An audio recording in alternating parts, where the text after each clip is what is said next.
Welcome to From a Test to a Testimony. I'm Michelle Drew, and this is the space for conversations with real people about the moments that changed everything, the seasons that tested them, the turning points they never expected, and the meaning they discovered on the other side. These stories aren't about perfection or having it all figured out. They're about resilience, growth, and what happens when life takes an unexpected turn. I'm so glad that you're here.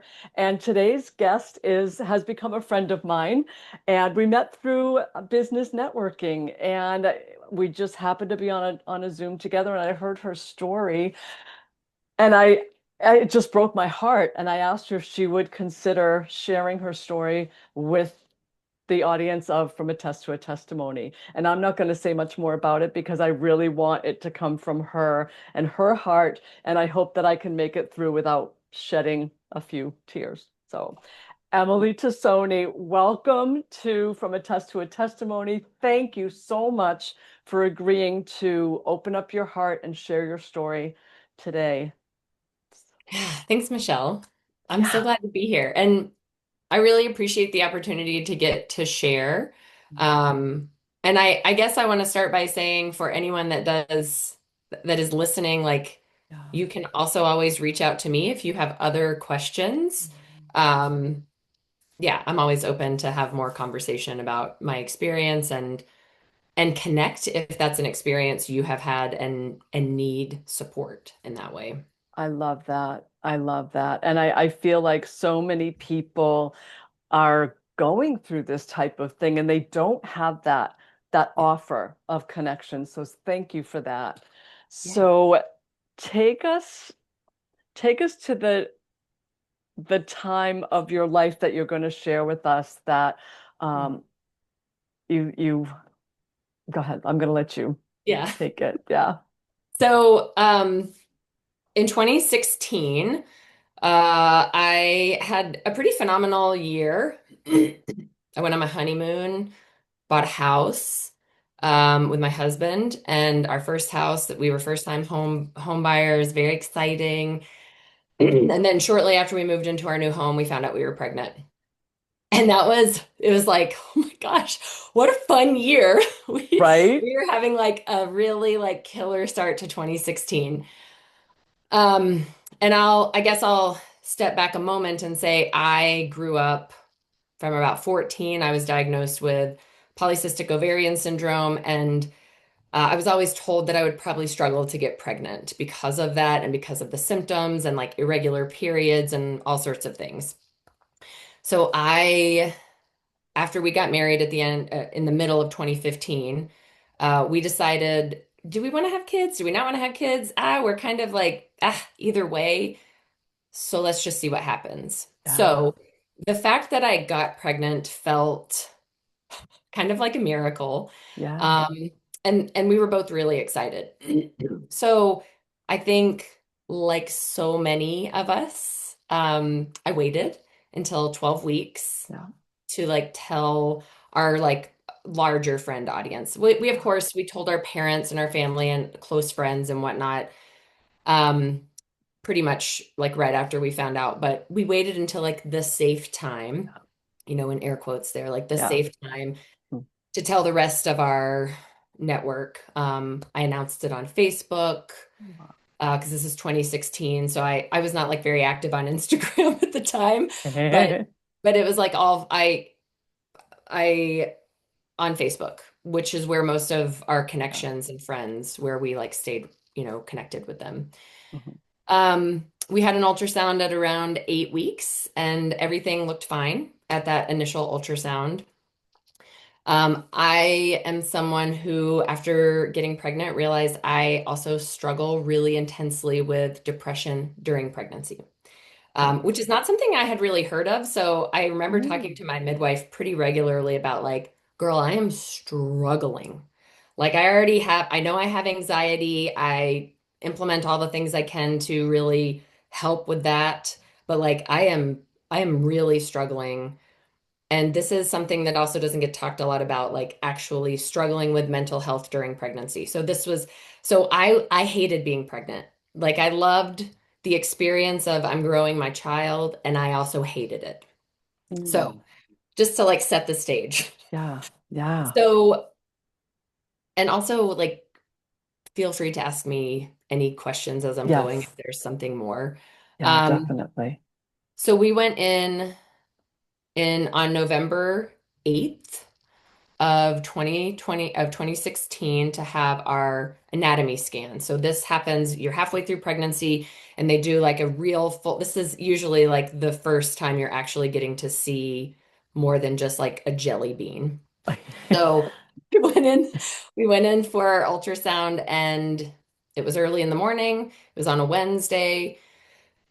Everything seemed fine. The baby was moving around. We didn't want to know the sex, so we asked him not to tell us. So the baby's very active, and the ultrasound tech said, "Oh, I like can't get some of the pictures I need because your baby's very active, so I'm going to bring another ultrasound tech in."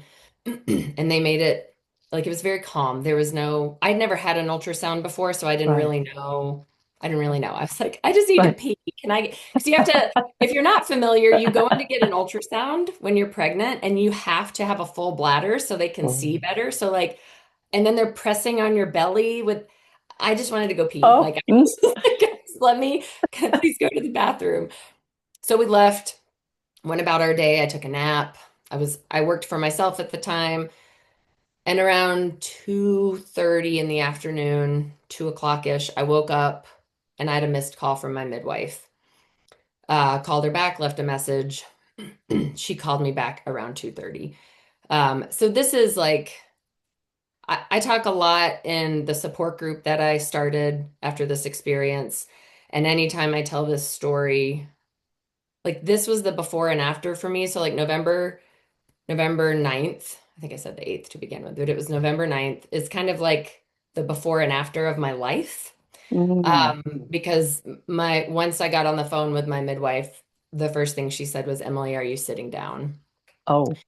Um, and I think everyone kind of knows the like sinking feeling that you get when you Yeah. hear that kind of, when that's the first thing that is said to you. Right. Um, so so I sat down because I was not sitting down. And then Um, she essentially read off a laundry list of malformations that had been identified during our ultrasound. Um, uh, it's all kind of a blur, but I know I asked her many questions of like, wait, what does that mean? Wait, stop, I don't know what that means. And I have a background in anatomy and physiology. I have a very sound understanding of human anatomy. I was very, some of the terms made sense to me, some I had no idea what it meant. I asked her, can you like email me a list? I need to like see how all this is spelled. I need to do some research. Right. And at some point I asked her, Wendy, what is this? What is Yeah. all of this? And she said, I've never seen anything like this. I don't know. Wow. Um, and she also was like, we're going to cancel the rest of your appointments. And you know, when you're in the moment of receiving terrible news, there are things that don't make sense. So I was like, I don't understand. Why are you canceling the rest of my appointments? I'm still pregnant.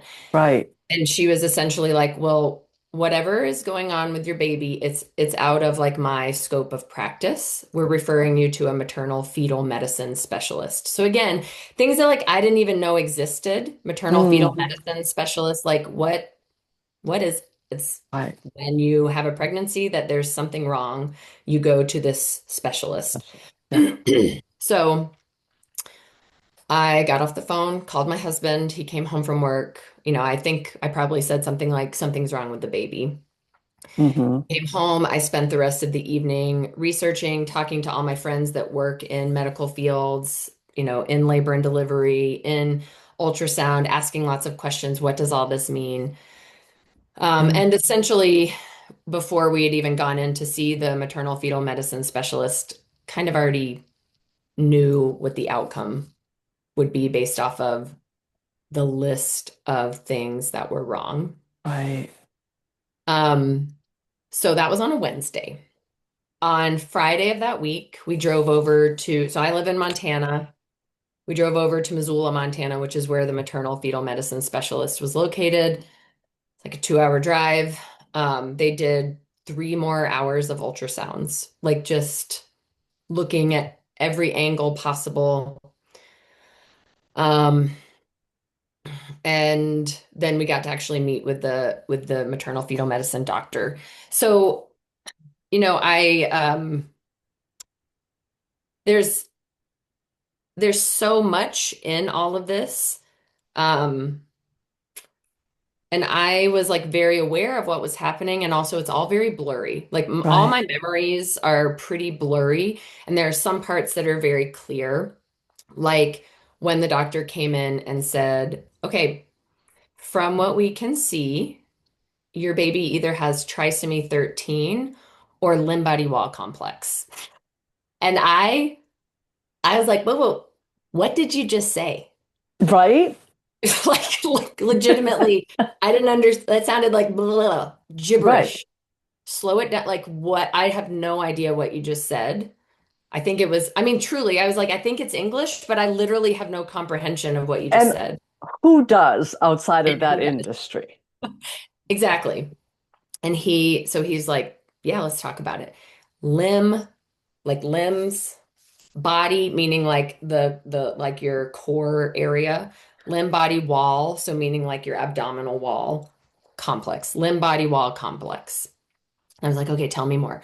Because most of us know about the trisomies. So there's trisomy 13 and 18, and trisomy 21 is Down syndrome. So most people are familiar Oh, with Down syndrome.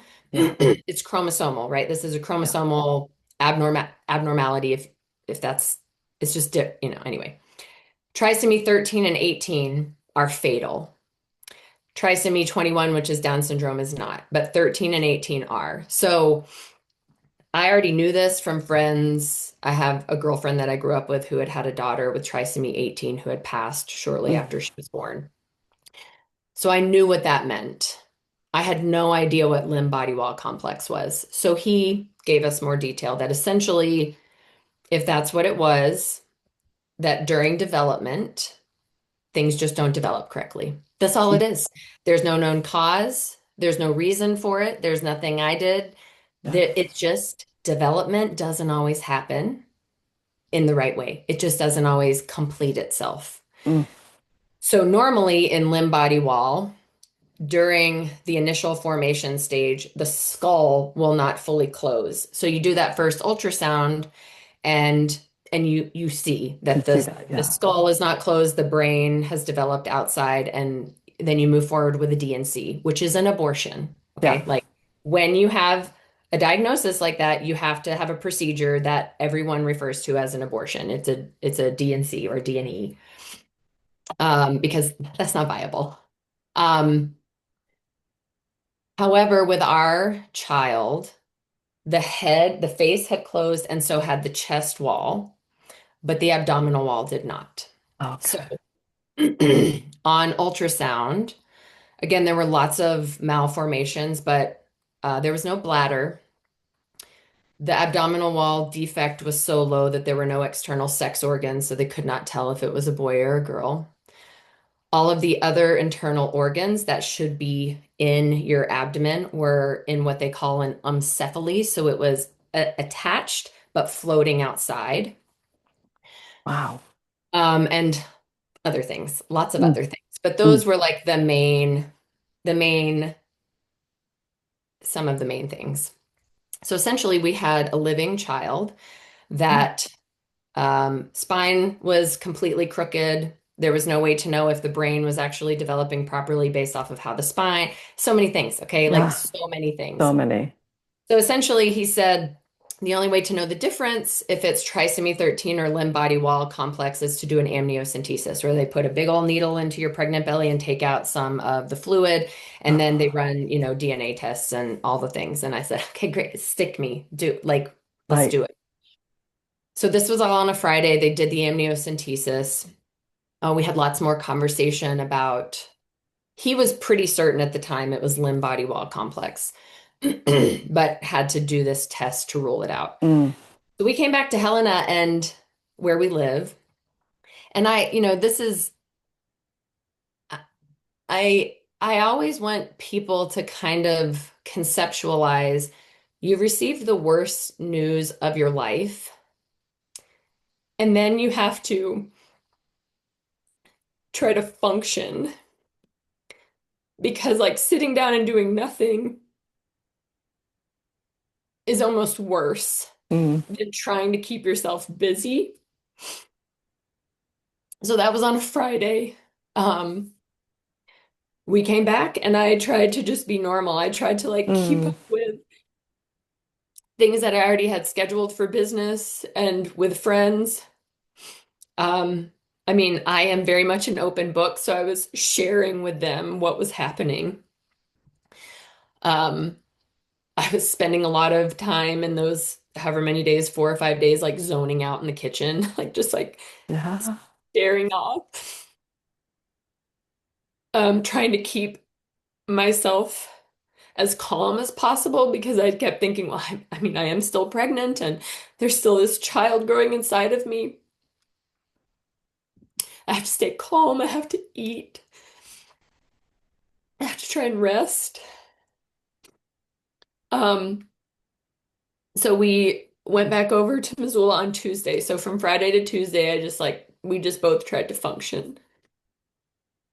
And when we were there on Tuesday, they confirmed that everything on the genetic panel and the chromosomes, so like all of that looked totally fine. No issues. No issues at all. Everything was normal.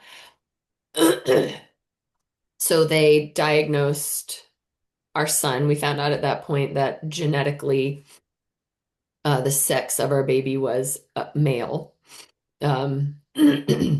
So they diagnosed him officially with limb body wall complex. And then we had to have lots of discussion because this is the reality of receiving a terminal diagnosis Mm. for a for a living child. For like while the baby is still alive, but you know they're going to die. So limb body wall is terminal, it's fatal. There are no known cases of children with limb body wall that have lived. Short periods, there are some that have lived short periods if their diagnosis was mild and they made it to term, but no life. Right. Um, so we had to have conversations with the doctor, and we actually had two specialists there. So this was right before Thanksgiving in 2016. So the regular maternal fetal medicine specialist was getting ready to go out of town with his family for Thanksgiving. So he had another specialist who had flown in from Portland, Oregon, that was going to be covering all of his patients while he was out of town. So we actually had both of them in the room with us. And the doctor who was here, our regular Missoula doctor, he had actually seen multiple cases of limb body wall in southern Idaho in the 80s, which he explained to us was very rare. Like it's so rare that there's no research being done on it. And he just happened to see like it was, I can't remember exactly, 3 or 4 cases. So he was very familiar with what it looked like and what the outcomes were, which was always fatal. Um, so we had lots of discussion about, I mean, it was 3 or 4 hours worth of do we induce? Do I carry to term? His umbilical cord was too short and only had 2 vessels instead of 3. So there was the potential for rupture, which would have led to sepsis or hemorrhaging for me and death for not just him, but also me. Also, babies swallow. They're swallowing the amniotic fluid, which is what they're supposed to do. And that helps with the creation of everything. I don't know all those details, but so he was swallowing, but he had no bladder. So there was also the potential that the placenta could become engorged essentially with amniotic fluid and rupture, which would lead to sepsis and me dying. There were all these potentials of me Mm. dying pretty quickly should anything go wrong. But the main thing for us was what happens if I do try to carry? What are the potential outcomes? And of course, there's no way to know for certain, but a lot of the discussion was He'll probably die in your body. And then when you it's called a fetal demise. When the baby dies inside your body, part of how babies get out of you is that they're wiggling.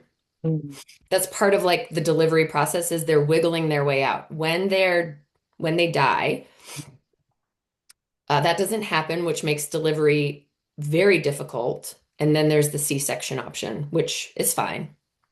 But those are the realities. Um, and my question was, okay, so what if he is born and he lives, he like survives actual birth? And they said, well, the first thing is we'll have to do a surgical procedure to put all of his organs back in his body, to create a bladder, to create an anus, to create a penis. We'll have to connect all those things right away. Like right away, all this would have to Wow. happen. And there's no way to know for certain, but based off the way his spine formed, it's likely that his brain is will not be fully developed, and for certain he will be in pain his entire life Mm. because of how his spine formed. Um, Lots of conversation. I like Wow. there's there's no way to I had so many questions. My husband had so many questions. We Mm. asked so many questions. And I was like, okay, well, we're inducing early. I can I cannot continue to carry No. a child that I know is going to die, knowing the potential risk to me. Also, the risk I don't I nobody really knows if fetuses feel pain. There's no real like knowledge. Like, does he Right. feel pain? What is I don't know. Right. Um, so that was on a Friday. No, sorry, that was on a Tuesday that we had this Right. Right. conversation. Right. We came back over here to Helena, and in those 3 days, I worked with a friend to create a will for myself. And of course, my husband was like, that's not necessary. You don't need to do that. And I was like, we don't fucking know what's about to happen. I Right. could literally die in Right. childbirth. Women die in Right. childbirth all the time, all the With time. healthy babies. With healthy babies. Yeah. Yes. There's no way to know. So we have a Mm. friend here who was so gracious and quickly pulled together a pretty simple but detailed will just Yeah. in case anything happened to me. Um, yeah, so then we went over to Missoula on Friday, which was November 18th. So all of this started the like ultrasound where all the abnormalities, the malformations was on November 9th. November 18th, we drove over to start the induction. Wow. Wow. My mom and dad and brother flew in from Georgia, and my sister flew in from Texas. Mhm. Um, my husband's family just different stages of life. None of them could come, but they were all like there with us Right. emotionally and Yeah. supportive. Um, they started the induction process, which is you take a pill to start contractions. I was 22 weeks and 3 days. So gestation wise, I was just a little over halfway. I was in labor for 30 hours, um, which again is like a whole nother. I should say, like, I wanted to deliver Mm. this baby. Um, People have asked me before, like, why didn't you opt for a C-section or to be put under? I wasn't sure I could ever get pregnant again because it Yeah. felt like it had been a miracle that I'd been able to get pregnant at all, given my Yeah. history with like very irregular periods and struggles in that area.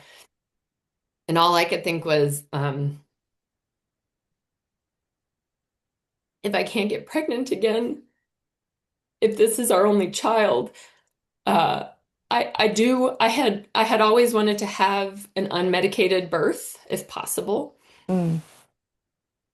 and I wanted to experience that in case that ended up being my only opportunity.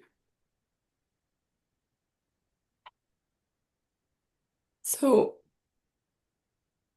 so yeah, I went through 30 hours of labor. Um, and then on November 19th, just before 6 in the evening, uh, Cohen, we named him Cohen, was born. And uh, he died during labor, so he was stillborn. And his, I had really hoped, I had really like wanted to cut the umbilical cord. I had wanted him to like stay attached as long as possible, and I wanted to hold him skin to skin and like have it be as like normal as possible. But his umbilical cord was so short, which is not normal. Right. That was that was one of the malformations. His umbilical cord was so short that they literally couldn't get him like almost couldn't get him all the way out of my body without Mm, cutting the umbilical cord right away. But I still did the things that like a new mother would do with a healthy living baby. I still held him like skin to skin against me and snuggled him and swaddled him, and I had asked my girlfriend whose daughter had died from trisomy 18 the year previous. I had asked her before we went to the hospital, what are your recommendations? And she said, take as many pictures as you can. Have everyone in the room take pictures. Don't worry about how you look. Don't worry about anything. Take all the pictures because that's all you'll get. Oh my God, I was so grateful for that. I don't think I would have thought of that myself. right. Right. So my sister took so many pictures um, that I just cherish. She took so many Mm. pictures. Um, and thankfully, the hospital where I delivered already had protocols in place that when there is a fetal demise, when your child dies, they don't just whisk them off. Oh, thank God. Mm. They give you as much time as you want, which I know also sounds very morbid. I don't Um, think so. yeah, I think, It's your baby. yeah. It's your baby. Yeah, and I think in generations past, there was not this understanding of the lifelong impact it had when you didn't Mm. allow the parents time with their dead children. And I have heard stories of that in the years since of people in like current day times where they deliver at hospitals that have antiquated practices that will literally just take the baby and you don't get to spend any time with your child. And I have a lot of feelings about that, but I'm really grateful that I didn't have to advocate for that. The hospital where I delivered, just that was their normal practice. So we all, my mom and dad and brother and sister, as well as my husband, were all there when Cohen was born. They all got to hold him, spend time with him, take pictures with him. Um, Most hospitals that have a labor and delivery unit around here in the United States have a program called Now I Lay Me Down to Sleep, which means that they will have um, a photographer come in and take pictures like you would have a photographer come in. You just had a baby. Oh my God. The photographer comes in and takes pictures of you with your newborn. That photographer Wow. will come in and take pictures at no cost, which was also um, terrible and wonderful. So I Mm. have professional photos of my husband and I with our son. Um, it was they treated us otherwise very similarly to if we had had a living child. Mm. They requested to take Cohen so they could do plaster molds of his arms and legs and do his footprints and handprints. And then when they brought him back, the nurse let me help her give him a bath in the sink. Wow. And then you have to make all these other decisions that they kept coming in and saying, what funeral home do you want to use? Do you want to bury him? Do you want to cremate him? Are you going to have a ceremony? And I was just like, I don't fucking care what funeral home. Right. I can't believe I have to think about that. But also I didn't care. I was like, I don't know which, I don't know. I like, what, Right. am I supposed to do that research right now? Like, I have no idea what funeral home, like, can you just pick one for me? Like, this is a decision I don't have any capacity to make right now. Right. Um, they also had a really great support staff at this hospital that for mental health that kept coming in Mm. to check on me and remind me, like, hey, we have a support group here in Missoula. Here's the information. This is when they meet. Here's who you can call, which was really helpful, except that's not where I live anymore. I used to live in Missoula, but we didn't at the time and we don't now.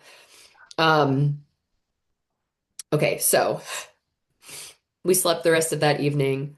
They kept Cohen in the NICU overnight in a cuddle cot. So again, if like, hi, you've never been in the world of child loss, these are things that you're like, oh God. A cuddle cot literally keeps them cool so that rigor mortis doesn't set in. Mm. And again, there are a lot of people that over the years of in the past 10 years that I've talked about this experience, my life experience with losing a child that are like, oh, that's weird. And I'm like, it is weird until it's your child. And you're Right. like, this is all the time I get. Yeah. And I want all the time that I Yeah. can have. Yeah. Um, so they kept him overnight. As soon as I woke up, you know, they brought him back in. We got to spend the rest of the morning with him, take more pictures. And then like insurance cuts you off at noon. When you're at a hospital stay, like, okay, just so you know, at noon, a new billing day starts for your insurance. I'm crying all over myself. So like, do you want to stay another day or are you ready to go? Like, it's up to you, but it's another day. I just have like, there's so many things that I'm like, wow, God. Wow. Um, so we made the decision, it was a Sunday, to head home. Which again, things that like you just don't think about. Okay, now that means I have to leave my hospital. I have to leave the hospital and my Without a child. baby. Yeah. Yeah. Yeah. I will say I've since over the years read books and listened to stories about if you are someone who has this experience and you actually would desire to take your child's physical body with you and maybe bury it in like at home. You can do that actually. Every state has different laws, but most states allow you if you would prefer to do that. I read one story about a woman in North Carolina who had had multiple miscarriages, and she had buried all of the baby she had miscarried in her backyard in her flower garden. And so when she had a stillbirth, she was like, I want my baby to come home with me. I want my baby to be buried with Mm. siblings in my flower Right. garden. Right. And there was a huge stink of it. The hospital was like, "Oh, you can't take your baby." Okay, so I'm just saying, like, if you're ever in a situation like this and that's a decision you want, you can make that decision. Mm. So, we had decided we wanted Cohen to be cremated, which meant we had to leave him there, Hmm. which meant I left the hospital empty-handed, which is a very weird Mm. experience when you're supposed to be leaving the hospital with a baby and a baby carrier and all the things. Like you're supposed to be freaking out, like, oh my God, you're so tiny and you're in this enormous car seat and you're so little, and I have to now transport you in this vehicle of death. Like I have to get you home safely, and then it's just you leaving the hospital. Yeah. Um, Most hospitals, again, with labor and delivery units, you get a box of some kind. It's all they're all different because usually local nonprofits put this stuff together, but we got a box full of little things, little trinkets, little like memory things of like, here's a little candle you can burn. It was full of Mm, so many things so that you don't leave empty-handed. Like literally wow. that's the purpose is here's this thing. Wow. Um, so yeah, we came home and Wow. No, and yeah, ask. yeah, no. How did you and your husband navigate that after such a loss and such a traumatic experience? I mean, that could break a lot of couples. This is such a great question. I did a lot of research. 80% of couples get divorced or separate within 5 years after a child loss because Wow. the way couples, and whether it's same sex or opposite sex couples, the statistics are the same. Wow. 80% of couples get divorced or separate, break up completely because the way that they mourn and grieve is different. And Mm, the parent who did not deliver yeah. has like doesn't understand. So I Yeah. was very straightforward with my husband about like, you're going to grieve completely differently. And that's fine. It's fine. It's totally fine. You have to hold space for how I'm grieving Mm, because I just went through, like, we just lost our child. I had to like carry our child, give birth to him. He was dead. I've had a physical trauma to my body that like my DNA is entangled with mm, our baby. Like it's a completely different experience for me. right. Um, and he like did the best he could to support me. But I also knew I was also like, you just don't get it. Like I have got to talk to, I have to find a community that will understand. Yeah. So I looked here in Helena. There was no child loss support group. And I was being connected to all these other women in my local area here that had also lost children, had miscarriages, infertility. Like I was like grasping for anything. And I finally got introduced to a woman who we had a bunch of mutual friends. Her child had died about a month before we lost our son. We met at a coffee shop here in town. And we just cried the whole time. It was like the first time we met, and I was like, "You have a dead son, me too." Like told each other our stories, like no care in the world, just like bawling, sobbing at this table in this coffee shop.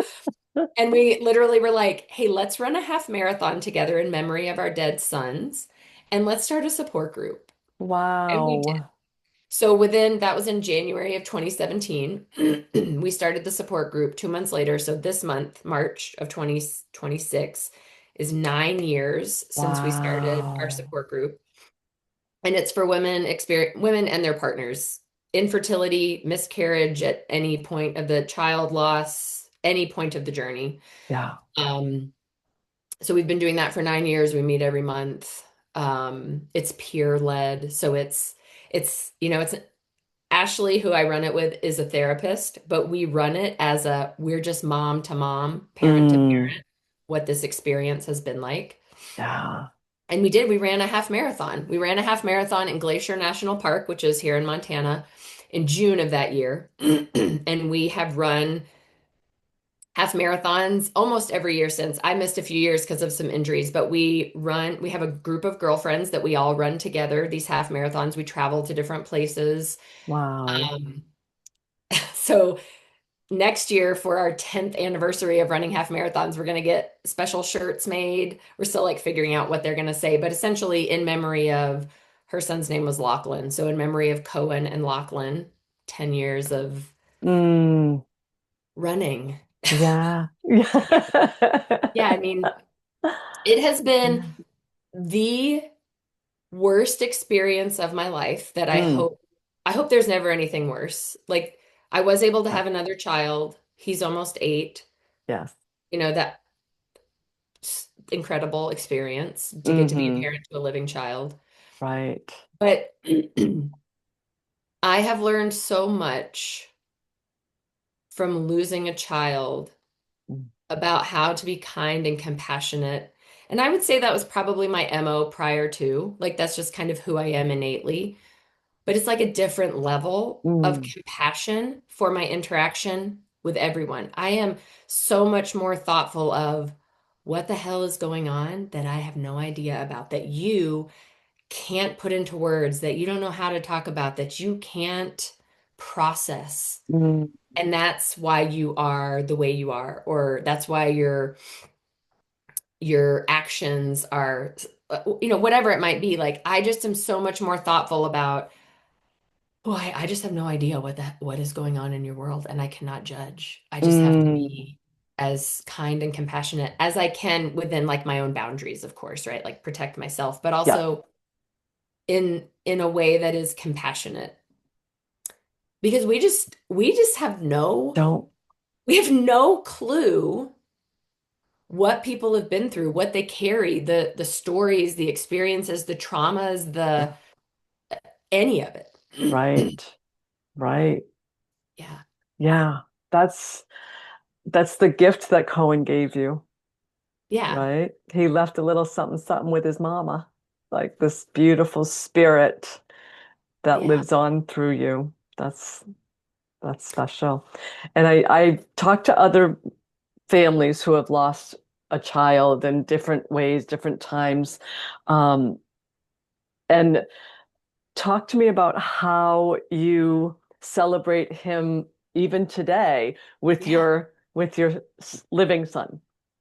Yeah, so first of all, today, as we're recording this, it's the 17th of March. So Cohen's due date was March 21st. So I was like so excited I was going to have a spring baby. Oh my God, I was Ah. so excited. So first thing is when we have the spring, when the spring solstice happens, I always think about Cohen because Yeah, it would have been when he was supposed to arrive.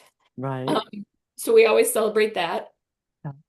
So that's coming up. I was Mhm. actually talking with Miles. Miles is our living child. I was talking to him about it this morning. Like, just as a reminder, like this is around the time of year your brother would have been born if he'd been healthy and he had arrived on time. And I was, I have told him that story, but he's almost 8. So like Yeah. he doesn't remember he's at that age where you kind of start to forget younger year things. It's kind of weird. Mm, Anyway, yeah. so we talk about it in that way. Cohen's birth death day is November 19th. So every year, Miles and I make a cake for Cohen. So Miles Oh, helps me. We make the cake. He helps me decorate it. I love that. So we do that every year for his birthday. And then we live very far away from our families.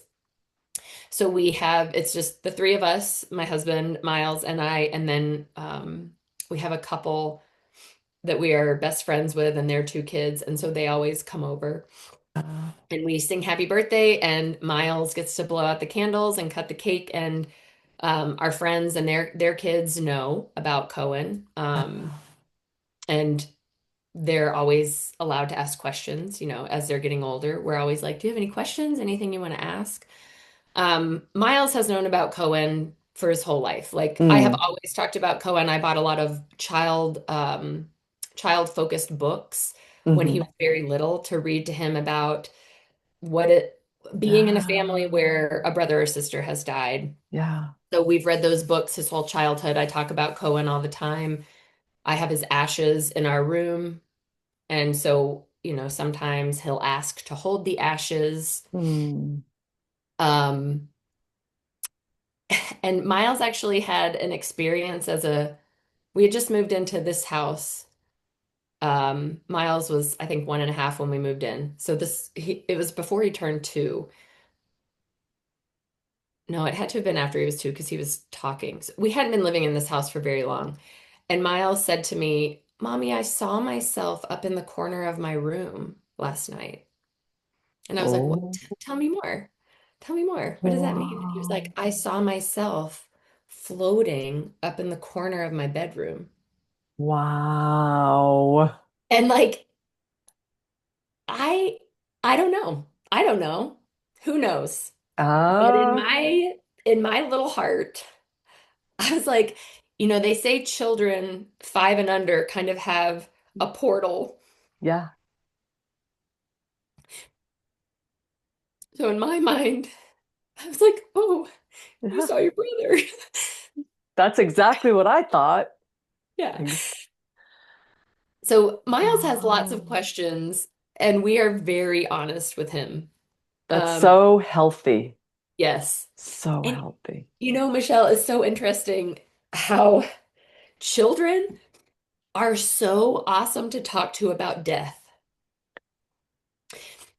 They don't, adults, we've been taught culturally to be very weird about death. Mm, We feel like we need to fix things. I can't tell you the like awkward things I heard after Cohen died that people would say to me as a means of like they didn't know what to say, so they just filled the space with these awkward things that were well-meaning, but also just like, what? Children are so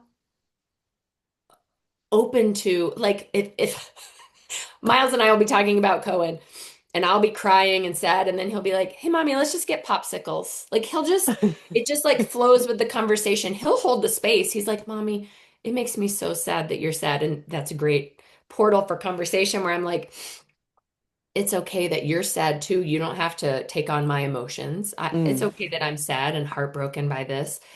And also, it's okay if you're sad. It's okay if you are whatever you want to feel. And then he'll be like, "All right, popsicles, or let's go play outside." I was having a conversation on the playground at pickup a few weeks ago with another mom, and her daughter came over. Her daughter's 9. And I've, met her like on the playground a few times. I don't really know this kid. And she said, Do you just have one kid? This is a conversation. This is like a question that I have to mm, always think about the answer. So I say to right. her, "Oh, actually, Miles has a brother. Did you know that?" And she was like, "No, where's his brother?" Like looking around. And I was like, "Oh, so he died actually." And she was like, "Oh, when's his birthday?" And I was like, "Oh, November 19th, 2016." And she was like, "Oh, he'd be 9 like me. That's so cool. I mean, I'm sad that he died, but we'd be the same age." And then she just went back to the playground. I love Wow. these moments because my hope is that it decreases the awkwardness of talking about death for kids so that as they grow up, Mm, why I talk about Cohen with Miles all the time. yeah. I don't want him to ever be weird with people that have experienced loss. I want him to sit Yes. with them and be like, "I don't know what to say, but I'm right here. Mm, Whatever you need. Like, do you need me to get yes. food? Do you need me to do your Yes. laundry? Do you need me to just like hold your hand? Do you need me to step away? Like, whatever you need, I'm here And in I this think space with that is you." so important. Yeah. Like people will say things that are, just weird and it's Yeah. not helpful. Not we'll call it not helpful, right? Yes. Um in any situation that they're uncomfortable with. I talk to a lot of people who have had cancer diagnosis and people don't know what to do. They Yeah. don't know what to say, or if they lost a husband or a child, people don't know what to say or do. And I think having an idea of ask me if my son needs to go to the playground. Yeah. Ask me if I would like dinner on Yeah. Friday night for me and my husband. Yeah. Like just some tangible things that people can say, "Oh, I'm going to do that." Because Yes. I'm not going to try to figure it out myself. I'm going to do that coming from someone who's experienced it. 100%. Uh, I mean, I always err on the side of if you don't know what to do, just drop food off in a container that does not need to be returned. yes. Like just drop food off and send a text, "Hey, I dropped some food on your front porch." Yes. I mean, those things, I would say having food and just having people check in regularly. I continued to try and be as normal as possible after Cohen was born. Like I tried again, like I tried to be as normal as humanly possible so that I would not fall into the pit of absolute despair. I had to have some sort of routine and normalcy. Yeah.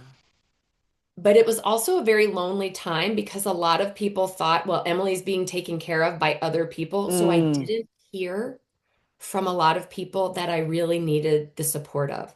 And I didn't know how to ask for support because I was literally trying to just survive. right. I was literally just trying to survive. Like, I just have to get literally every day for the first few months was like, drink water today and eat. Yeah. Get to the gym so that you can boost. We didn't even Yeah. talk, I didn't even talk about, I could talk all day as well about like my milk came in. I had to pump. I couldn't Oh, get a breast pump covered by insurance because Cohen had died. They were like, we're not going to pay for that. The baby's dead. And I was like, I am still producing milk. I wow. mean, there were so many pieces Wow. after that I had to deal Mm, with my own health, with my own recovery from childbirth. I mean, wow. and I always say like I had worked for public health with I was a lactation consultant. I had gotten that certification. So I already had connections. I knew Mm, what to do. I knew like, oh, I can call the WIC program and they'll let me borrow a pump so that I don't end up with like mastitis and infection mm. because who thinks about that? I No. like most people don't think about it. I pumped for a month and donated my breast milk to a milk bank because I knew that would help my mental health. There's like so much science behind like anyway, Yeah. that's a different Yeah. story, but there's so many pieces that Mm, from the outside looking in, you don't realize what that person is carrying right. and working through. Yeah. We had a meal train set up for us for I want to say it was for like 3 months. Every other day people were dropping food off and What a blessing. oh my God, What a it was blessing. the best. Yeah. I mean, Yeah. because like going to the grocery store was a whole nother level of anxiety because I knew I was going to run into people and Right. they were going to be like, oh my God, I'm so sorry. And I was going to break down in I Mm-hmm. mean, it's fine. I broke down the grocery store a lot in those first 2 years. I would see like, literally, I would see birthday cake mix and just lose my mind. I would just like be uncontrollable sobbing, Mm. have to like leave my cart and just leave the grocery store. Like birthday cake mix. Wow. I mean, Yeah. so many things. Yeah. Yeah.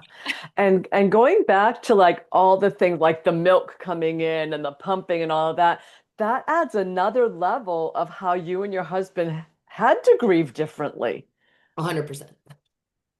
100%. right? Yeah. I mean, it was just the physical aspect of healing from childbirth and having to navigate all of those Mm. hoops. And also, my husband works, he did then and does still now works for a state agency. So, Mhm. pretty good benefits, state agency, 3 days of bereavement, 3 days. So, like, Wow. he was essentially home for the 3 days or so after I gave birth before Thanksgiving, because my family stayed in town and we celebrated Thanksgiving. I don't even remember any of that. Like most of 2016 is a complete blur to Mm. me, even though Cohen died at the end of 2016. I don't Yeah. remember most of 2016 or 2017. Like if I met you during that time period, I probably don't remember you. And and that's even into some of 2018, to be quite honest. But um he only got 3 days of bereavement, so then he had to go Mm. back to That's work and kind of get back crazy. into his routine. I was just home because I worked for myself. Wow. And to be alone with your thoughts Yeah. and all of that. Oh my, I can't even imagine. It I was just, here's what I'll say about that time period. I forced myself to leave the house to meet and cry with other women. mm. Literally every connection that came through to me. Hey, you should meet this friend. She lost a baby too 10 years ago. I was like, when are we getting coffee? Hi, I'm Emily. Our friend introduced us. When can we get coffee? I hear that you have a dead child also. I'm like literally floundering in my life. I can we please I every coffee shop in town Oh, I met and made new friends in. I cried. I wow. because I knew the importance of community already Mm, from other life experiences of just playing team sports and what that community feels like and like friends in college, having like tight-knit groups, I Yeah. knew I had to create that like relatability in order to not fall into my own depths. Like I had Yes. to, Yeah. which, and again, out of that came the support group. And then I met so many other women in support group that, Right.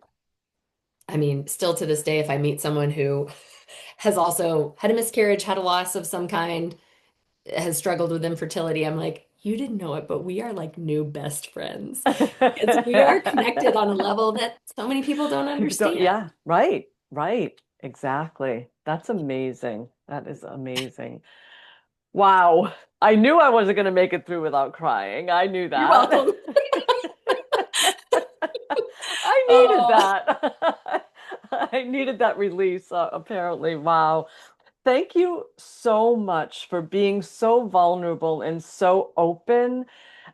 It's going to make such a difference. I know this. I know that there are people who need to hear your story, who are dealing with it now. Like yeah, it's a brand new open wound for them today, yeah. and they need to hear from someone like you.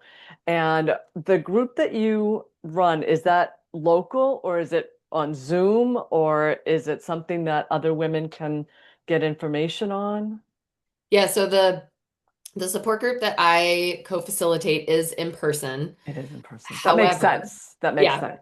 I mean, during COVID, we did meet virtually during COVID. And we had women from all different parts of the country jump on. I bet. I do have connections. I won't say they're like in every state, but I do have connections in different parts of the country. So Okay. if folks are interested and curious about where can I find a support group like this, first of all, you can always reach out to me. Like you Yeah. can DM me on Instagram, you can email me, you can reach out at any time. Yeah. Um, and I'm more than happy to create connections when and where I have them or point you in the direction of where you might find a support group. Most hospitals that have a labor and delivery unit, or if there's a birth center in your local area, most of them will know if there's a Mm, child loss support group, but there are some that meet online. So there's lots okay. of options. But I think if you're listening to this and that's where you are at any stage of the journey, Mm, don't collapse on yourself. Reach out to yeah. to someone. Maybe you don't feel comfortable reaching out to me. You don't know me, but yes, you do. We know each other better than you think we do. And you can always reach out because I get it. I like get it. I get the Yeah. deep, dark place, the Yeah. deep, dark place, Yeah. and the feeling that you will never feel the same again. And you won't. Right. You are completely changed. Mm, And that doesn't mean you have to stay in that deep, dark place. There's no moving on from a loss like this. It's a how do I move forward? mm, That's it. yes. And that like vernacular, that like very specific, people would say to me, you'll move on from this. No, I will not. Yeah, no. But I No. will move forward because that's the only way to go. Yeah. And I will carry my son. My son is with me Of always. course. There's no moving on. I've lost a child, and that's an experience that you cannot heal from, Right. but you can be supported through it. Mm, yeah, so true. So true. And I love that you said that because I don't like hearing when people say, "Oh, time heals all things." No, it No, does not. it does not. It does No, not. it does not. I have a cousin who lost his son at 16 years old very tragically, and it doesn't heal. Yeah. That wound will always be there. That was your baby, Yeah. right? No matter how old they are, that was your baby. And that was a part of you. And unfortunately, a lot of women may not have the communication or the support Yeah. of their spouse that you obviously have. And God bless that. God bless you for that, and God bless your husband. It has taken a lot of work on my end, I will say. I'll bet. I have had to be very straightforward in, I mean, I think we're like every married couple that has bumps and hiccups in the road, and then this made it harder. I mean, Mm, honestly, it made so many things harder, but also when you have a shared experience like that, you can always come back to like, not always. Okay. Like if you're listening to this and you're like, no, my marriage is done. Like this person that I'm with cannot understand me. Okay, I get it. Yeah, Also, I have worked very hard to keep my marriage in the place where it is by communicating everything I need and then saying to him, it's fine that you don't get me. You still have right, to support me where I am. You don't right. have to understand how I feel or why I feel that way or why I still go to support group almost 10 years later. You still have to support me Yeah, and you still have to sit there and listen and hold that space. yes, So yes. sit down and listen. Yeah. Sit down, damn it. It's hard. Yeah, It is hard. I mean, it's a whole yes. nother layer of difficulty to a Mm. relationship. Oh, I can imagine. No, I cannot imagine. Actually, I can't. But thank you so much. I appreciate, and like you said, people don't know. We've been on Zoom together, we've talked together, and I had Yeah. no idea the journey that you had been on, and I'm just so grateful that you're sharing it, and sharing it. I'm sure it gives you some benefit, but you're benefiting other women like beyond compare. So. I want to thank our listeners as well. And if you know anyone who can benefit from Emily's story, please tag them, share this with them, put them in touch with Emily. And I'm just so grateful. Thank you so much for your time and your honesty and all the things.